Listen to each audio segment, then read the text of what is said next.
Histoire Géo au tableau te parle aujourd'hui de la tomate industrielle. Alors, ketchup, pizza, sauce, barbecue mexicaine, plat préparé, surgelé ou en conserve, la tomate d'industrie est partout.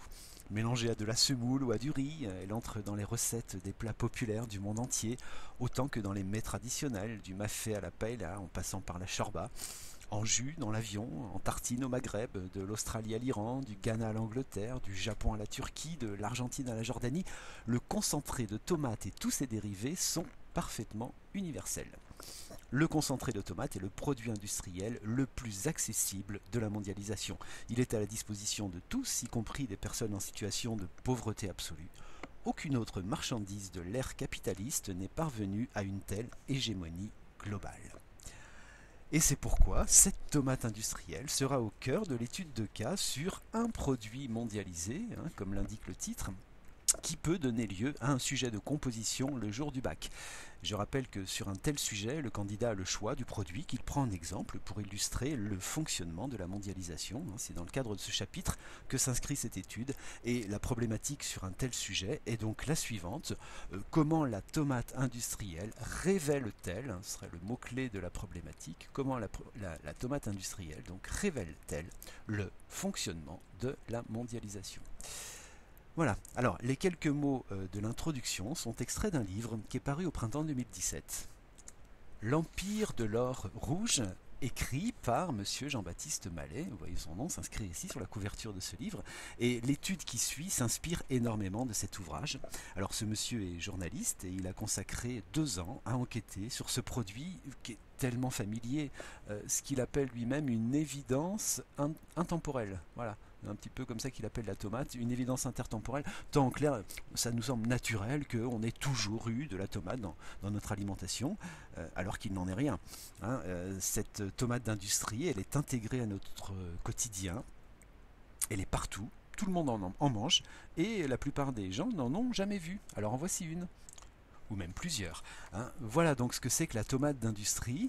Elle a la peau très très dure, le but étant de résister au transport sans être écrasée lorsqu'elle est en dessous du chargement. Et puis elle contient beaucoup moins d'eau que ce qu'on appelle la tomate de bouche, celle qu'on achète traditionnellement sur les étals des marchands. C'est une tomate qui a été obtenue ainsi pour répondre aux contraintes de l'industrie par diverses manipulations génétiques. Voilà. Alors on va se demander donc qu'est-ce qu'on mange quand on mange de la tomate industrielle, puisque cette tomate elle nous raconte beaucoup de choses sur la mondialisation, sur la géopolitique contemporaine. Donc on va suivre un plan très classique pour évoquer ce produit mondialisé. On va d'abord parler des processus dans une première partie, puis ensuite des acteurs de la mondialisation et enfin des flux générés par la tomate industrielle. Voilà, donc le grand 1 immédiatement, qu'on va tout simplement donc intituler processus. Alors ce mot processus, qu'on comprend parfois sans vraiment le comprendre, ça signifie en fait un enchaînement d'opérations, d'actions, de phénomènes. Dans l'idée de processus, en fait, il y a l'idée de suite, mais il y a aussi l'idée de quelque chose qui est en train de se réaliser là, sous nos yeux, qui n'est pas encore abouti. Donc il y a aussi cette idée de dynamique dans le processus. Voilà. Et donc on va d'abord, dans une première sous-partie, voir comment ce processus s'inscrit dans l'histoire. On va faire un peu ce qu'on appelle parfois de la géohistoire. La mondialisation n'arrive pas de rien. La tomate industrielle aujourd'hui, elle participe à l'uniformisation des pratiques alimentaires, à l'élaboration de ce qu'on appelle parfois aussi une cuisine mondiale. Voilà une expression qu'on pourrait retenir déjà. Voilà, cette cuisine mondiale présente donc sur toute la planète. On va d'abord commencer par rappeler que le berceau de culture de la tomate se trouve en Amérique du Sud. Ce sont les Incas qui, les premiers, ont cultivé ce fruit ou ce légume selon, et que la mondialisation, qui a vraiment commencé avec les grandes découvertes des Européens au XVe et au XVIe siècle, et ça marque le début de la diffusion de la tomate, puisque les Européens vont donc la ramener en Europe, mais que curieusement il va être considéré comme un produit maléfique, vénéneux. Et elle va rester une simple plante ornementale pendant presque 3 siècles. Et il faut attendre vraiment le milieu du XVIIIe siècle pour que l'on commence à découvrir ses vertus gustatives et nutritives. Et en France, les Provençaux sont les premiers Français à consommer de la tomate. Et on raconte d'ailleurs que lorsqu'ils montent à Paris pour la fête de la Fédération le 14 juillet 1790, au moment de la Révolution, eh bien ils exigent des tomates partout où ils vont. Et ça marque le début donc de la diffusion de la tomate en Europe, donc au cours du 19e siècle. Et puis la diffusion de cette tomate, elle est également liée à la très forte immigration italienne, et ça il faudrait le signaler aussi, cette immigration des Italiens qui a lieu à la fin du 19e siècle et au début du 20e siècle. On estime que c'est autour de 14 millions d'Italiens qui, dans cet intervalle d'une cinquantaine d'années, vont quitter leur pays. Et plus de la moitié d'entre eux vont se rendre en Amérique et ils apportent avec eux leur culture culinaire à base de tomates et ils vont la diffuser largement. Et puis on peut dire aussi que cette diffusion de la tomate, on peut également la rattacher non seulement à l'immigration italienne mais également à la colonisation qui est menée donc par les Européens, aussi à partir du 19e siècle, qui va introduire ce mets dans beaucoup de préparations en Asie et en Afrique. Voilà. Et ce qui fait que personne ne mangeait de tomates industrielles au 19e siècle, et aujourd'hui, même toute la planète en mange. On estime en moyenne qu'aujourd'hui, c'est 5 kilos par personne, parmi les plus de 7 milliards d'habitants et par an, de tomates industrielles qui sont consommées. Donc c'est tout à fait extraordinaire. À titre d'exemple, on peut prendre une marque qui est très très connue en Afrique, qui est la marque Gino. Voici une boîte de conserve de cette fameuse tomate Gino qui en 10 ans est devenue le numéro 1 du concentré de tomate vendu en Afrique. On la trouve dans des boîtes comme celle-ci ou plus petites, puisque la contenance varie de 70 grammes à plus de 2 kilos. Et dans une vingtaine de pays d'Afrique subsaharienne en particulier, on trouve cette marque. Et ces marchés d'ailleurs ne se limitent pas à l'Afrique puisque Gino étale également ses boîtes jusqu'en Haïti, au Japon, en Corée du Sud, en Jordanie, en Nouvelle-Zélande et encore dans beaucoup d'autres pays. C'est-à-dire ce concentré Gino est aujourd'hui consommé par des centaines de millions de personnes à travers la planète. Et ce packaging tel que vous le voyez là, avec cette petite tomate qui sourit, fait implicitement de Gino une petite tomate italienne. Mais ni la boîte de conserve que vous avez sous les yeux, ni le site de l'entreprise n'indiquent la provenance exacte de ce concentré. Sur le site de la marque, on dit que ce concentré est fait à partir d'un mélange des meilleurs ingrédients provenant de différentes régions du monde. Et en enquêtant, monsieur Jean-Baptiste Mallet a trouvé en fait que ce mélange des meilleurs ingrédients du monde provient de plusieurs régions, mais ce sont 2 régions chinoises, le Xinjiang et la Mongolie intérieure. Voilà, donc c'est une première surprise. Puis la seconde surprise de ce concentré de Gino tient à la nationalité du propriétaire de la marque, puisque donc une construction marketing sur la boîte d'une prétendue identité italienne, et bien en fait ce géant de la distribution du concentré est un Indien. Voilà, c'est un groupe qui s'appelle Wattanmal, je peux vous donner le nom, ça peut être retenu, Wattanmal, le groupe donc industriel qui détient cette marque Gino, a un siège à Hong Kong et s'enorgueillit de compter 530 millions de clients à travers le monde. Voilà, 530 millions de clients. Donc tout ça montre bien en clair qu'il y a une accélération, c'est vraiment un mot-clé de ces processus, une accélération dans la diffusion donc dans la diffusion de la tomate. Et en clair, elle est à l'image de la mondialisation dont on retiendra dans cette première partie que le processus ne cesse de s'accélérer.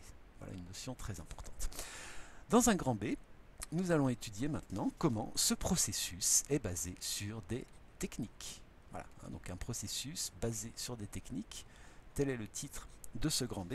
De la même manière que les débuts de la mondialisation, au moment des grandes découvertes, ont été permis par l'amélioration des techniques de navigation, eh bien, le processus plus récent de cette mondialisation est animé aujourd'hui par l'innovation. C'est vraiment un mot-clé de ces processus de mondialisation que la diffusion massive de produits à base de tomates par une firme que vous connaissez très certainement, la firme américaine Heinz, eh bien, remonte au tout début du XXe siècle, grâce à la mise en place des premières lignes de travail à la chaîne, dès la fin du XIXe et début XXe, avant même les fameuses usines automobiles Ford, dont on dit bien souvent qu'il s'agit du pionnier de la production de masse aux États-Unis avec le Taylorisme et autres. Eh bien, donc sachez que l'entreprise Heinz, avant même cette entreprise automobile, avait mis au point cette rationalisation de la production qui lui a permis d'abaisser considérablement le coût de son produit et de le diffuser ainsi à travers le monde. Donc ça montre bien que ce processus est lié aussi aux améliorations technologiques. Bien. Et puis ce processus est lié à d'autres types d'améliorations techniques qui font qu'aujourd'hui, ce concentré de tomates parcourt le monde entier.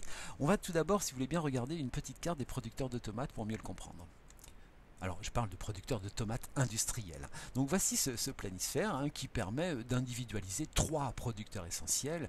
Les États-Unis, ici, qui sont les premiers, la Chine et quasiment à égalité l'Italie, qui est le 3e producteur. Voilà. Et ce qui va être intéressant, vous voyez, c'est de confronter cette carte de la production de tomates d'industrie maintenant à un schéma dans la répartition de la vente de ces tomates, où l'on voit, vous voyez, que les tomates qui sont produites ici, par exemple en Italie, Espagne, au Portugal, sont bien sûr destinées pour partie au marché européen, mais vont également abonder le marché d'Amérique du Nord, que la tomate qui est produite en Chine, vous voyez, se distribue quasiment dans le monde entier, en Europe, ici, en Amérique, en Afrique et en Asie.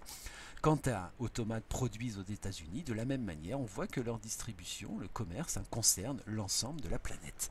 Alors, ce qui permet aujourd'hui de faire circuler massivement ce concentré de tomates de différentes origines pour le reconditionner des milliers de kilomètres plus loin, résulte aussi d'innovations technologiques. Par exemple, le conditionnement aseptisé de ce concentré de tomates dans des fûts de 200 litres permet leur circulation pendant plusieurs mois sur les océans du monde. Et puis également un autre procédé technique qu'il faut connaître, qui est la conteneurisation. Voilà, on va essayer de décrire en blanc. Voilà, donc la conteneurisation. Donc on note le mot, qui permet donc là aussi de faire circuler ces fûts dans de grandes boîtes métalliques, ces conteneurs qui peuvent passer du train au bateau et parcourir pour un coût très modeste plus de la moitié de la planète. Donc ces innovations techniques sont une composante essentielle du processus de la mondialisation. Mais il y a également, dans la 3e partie, au-delà des techniques, le processus est également basé sur des idées.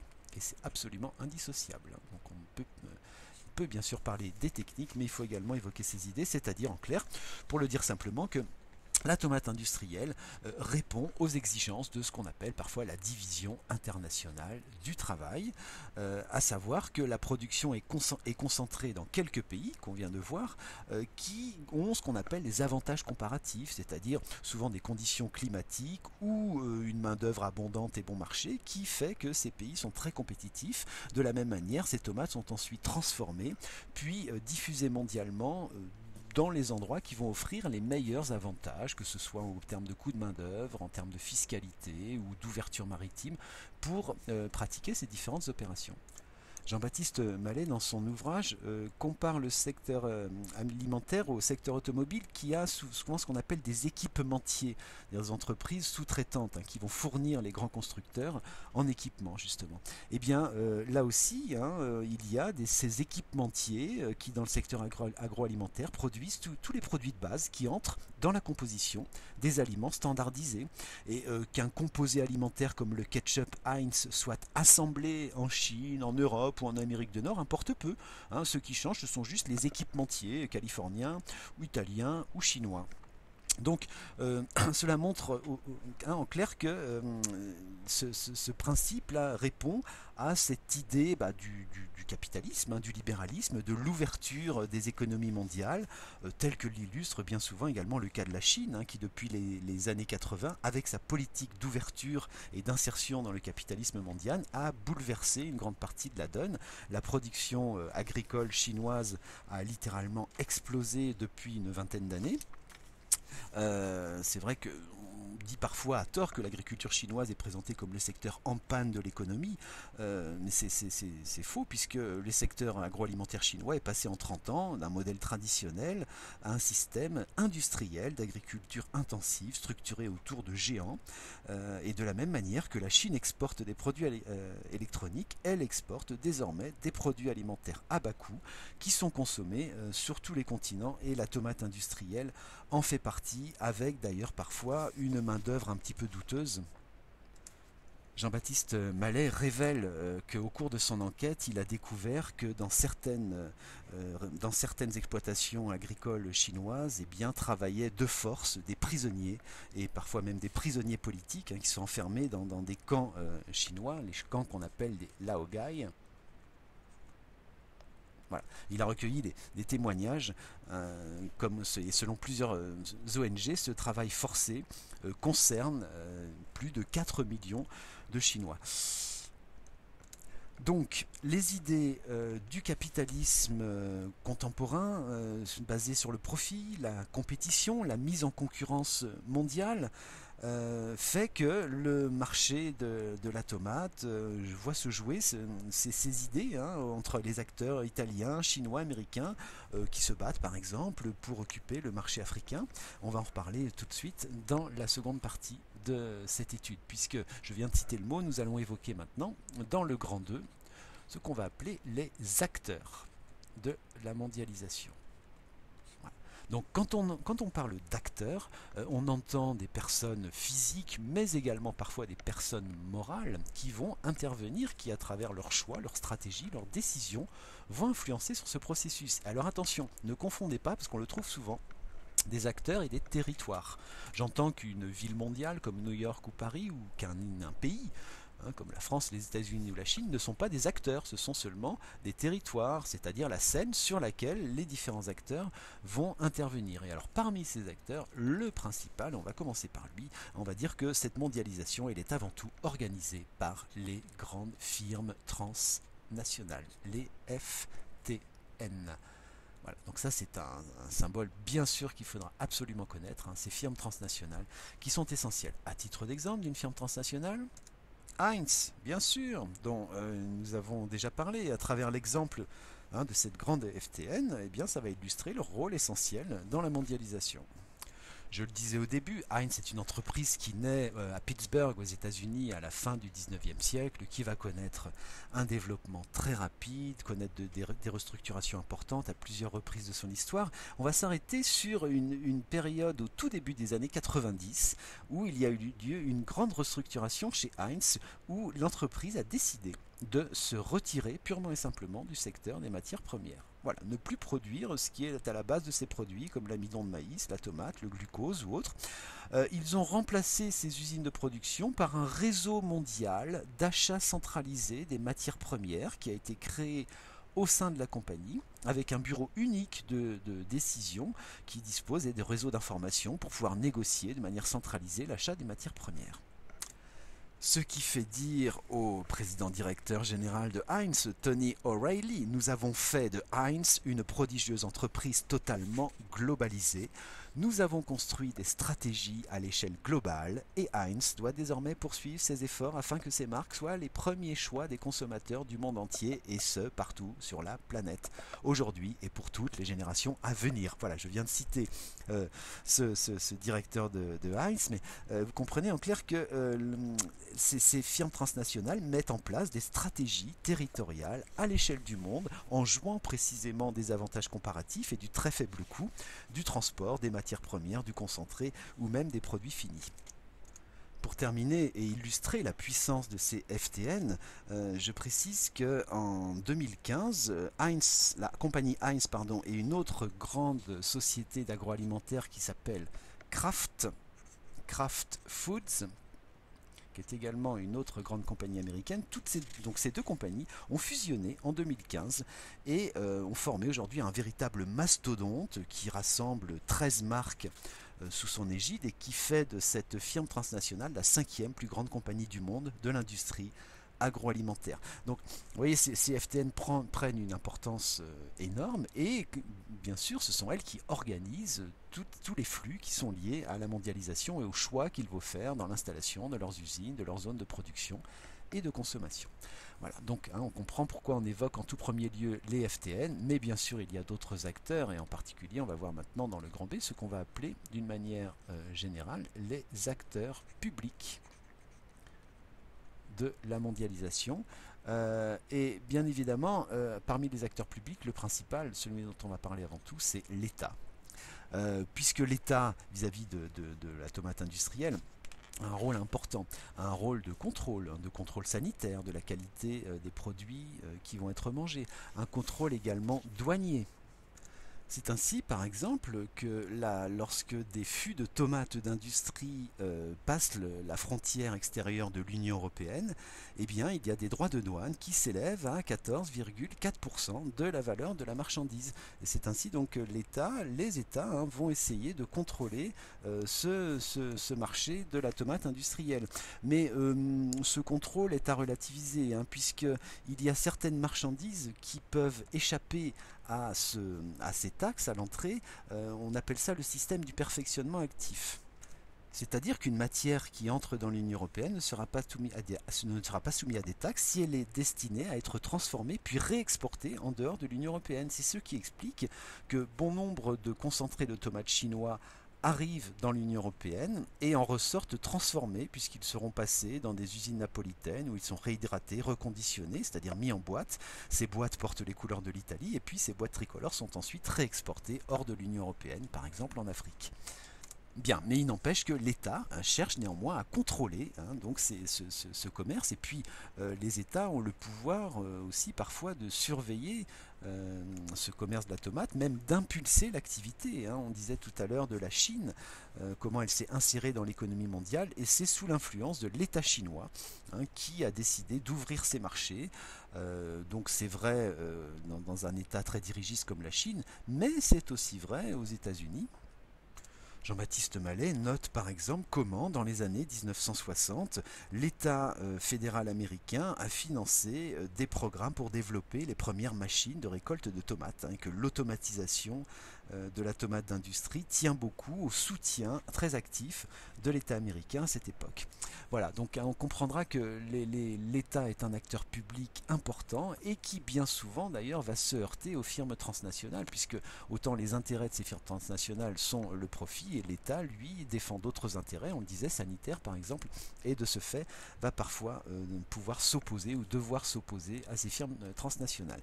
Et puis on va également signaler qu'il y a d'autres acteurs qui pèsent dans la mondialisation. Et l'exemple à nouveau de la tomate industrielle nous le montre. Il y a par exemple des ONG ou des syndicats qui vont dénoncer les conditions de travail des ouvriers qui sont dans les champs de tomates, ou qui dénoncent également la corruption qui existe en particulier au sud de l'Italie, ce qu'on regroupe parfois sous l'appellation du mouvement altermondialiste. Donc ce mouvement altermondialiste qui va donc de différentes manières, je parlais des syndicats, je parlais d'associations, parfois dénoncer les conditions abusives dans lesquelles les firmes transnationales opèrent. On peut citer également ce qu'on appelle d'une manière générique aujourd'hui les lanceurs d'alerte, qui sont des acteurs. Et précisément, des lanceurs d'alerte, on peut tout simplement prendre l'exemple du journaliste qui a écrit ce livre sur la tomate, Jean-Baptiste Mallet, qui, de ce fait, permet de prendre conscience et peut-être de modifier ces circuits de la mondialisation générés par la tomate industrielle. Jean-Baptiste Mallet cite dans son livre aussi d'autres acteurs, les mafias par exemple, qui dans le sud de l'Italie s'intéressent au marché de la tomate d'industrie, puisque ça permet de blanchir l'argent de la drogue ou de la vente des armes. Et puis on en reparlera tout à l'heure, les migrants clandestins qui sont aussi entre les mains de ces mafias font partie de ces acteurs qui pèsent également dans le débat de la mondialisation. Bien, alors troisième et dernière partie de cette étude, nous allons étudier maintenant dans un grand 3 tous les flux qui sont générés par cette tomate d'industrie. On rappellera rapidement que, à travers le mot flux, on entend une quantité qui circule, donc une quantité matérielle qui peut être pesée, mesurée, ça peut aussi être virtuel, mais dans tous les cas, ça peut quand même être mesuré, ça peut être de l'argent ou autre. Et on va noter donc tout d'abord dans cette partie sur les flux qu'il y a une intensification des échanges qui est manifeste, donc intensification des échanges autour de la tomate industrielle. Cette carte permet de mesurer quelques-uns de ces flux précisément. Alors vous voyez concrètement un flux, ça se matérialise sur une carte par des flèches, comme celle qu'on voit ici, de cette industrie chinoise de la tomate, vous voyez, concentrée essentiellement dans l'ouest du pays, qui va ensuite souvent être amenée jusque sur les littoraux par voie maritime et qui va ensuite circuler dans des navires, des porte-containers qui vont arriver de manière très concrète, soit en Afrique, soit ici en Italie. Le flux tel qu'il est représenté ici n'est qu'un flux virtuel, le véritable flux est un flux maritime, on le précise. Et on le disait tout à l'heure, et je cite là encore un passage du livre de Jean-Baptiste Mallet lorsqu'il interviewe un douanier italien qui dit qu'une partie du concentré chinois qui arrive dans le sud de l'Italie va être transformée par les conserveries napolitaines pour fournir le marché européen. Mais une partie importante de ce concentré ne reste pas en Europe, il est retravaillé, puis réexporté vers une destination finale qui peut être n'importe quel point sur les autres continents. Vous voyez donc que ces flux sont incessants et ne concernent pas bien sûr que la Chine, l'Afrique et l'Europe, mais sont néanmoins très très importants entre ces trois points du globe. Et en géographie, l'étude de ces flux est aussi très pertinente, comme par exemple pour révéler les inégalités de la mondialisation. C'est ce qu'on pourrait retenir comme idée, les flux comme révélateurs des inégalités. Je prendrai encore un exemple, extrait de ce livre de Jean-Baptiste Mallet, qui évoque ce concentré de tomates chinois, souvent de piètre qualité, qu'on surnomme le black ink, c'est-à-dire encre noire en français, c'est-à-dire une qualité très basse, une pâte souvent oxydée qui est vieille et parfois pourrie, elle a perdu sa couleur rouge, elle est devenue noire, et plutôt que de la jeter, on écoule ces fûts en les mélangeant avec des lots plus colorés de meilleure qualité, ou alors de le couper avec des ingrédients moins chers que le concentré de tomate comme l'amidon ou la fibre de soja, puis ensuite on y ajoute des colorants rouges pour lui rendre un semblant de fraîcheur, et la plupart du temps ces produits sont exportés en Afrique puisque le marché n'y est qu'une question de prix et que la qualité n'est pas un critère. Voilà un exemple de l'intensification de ces échanges qui révèle toutes ces inégalités. Et puis la tomate industrielle est également à l'origine non seulement de flux de produits dont on a dit qu'ils s'intensifient, mais on va le noter maintenant dans un grand B, c'est également à l'origine de flux humains qui eux aussi sont mondialisés aujourd'hui.